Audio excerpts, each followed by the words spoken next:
பார்த்து கொண்டு இருக்கிறார். அதை உங்களுக்கு நன்மையாக மாற பண்ணுவார். அப்படிதான் யாக்கோபுக்கு இங்க தேவன் பண்றாரு இல்லையா?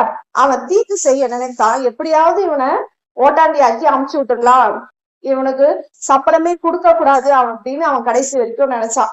ஆனா கர்த்தர் என்ன பண்றாரு, அவன் எதெல்லாம் வேணும், இதுதான் என்னோட சம்பளம் அப்படின்னு நியமிக்கிறானோ, யாக்கோபு தான் அவனுடைய சம்பளத்தை நியமிக்கிறான், லாபான்னு சொல்லல. அவன் எதெல்லாம் சொல்றானோ அதெல்லாம் நம்முடைய பெருக்கத்தின் தேவனானவர் அந்த நிறமுள்ள குட்டிகளை பெருக செய்கிறார். இப்படிதான் உங்களுடைய வாயினாலே அறிக்கையிடும் போது கர்த்தர் அதை பெருக செய்ய வல்லவராய் இருக்கிறார். கர்த்தர் எனக்காக யாவையும் செய்து முடிப்பார் அப்படின்னு சொல்லி உங்களுக்கு என்ன வாக்கு பண்ணாரோ அதை நீங்க அறிக்கையிடும் போது, யாக்கோபு என்ன சொன்னா, எனக்கு கலப்பு நிறம் தான் வேணும் அப்படின்னு சொல்லும் போது அதை பெருக பண்ணார் இல்லையா?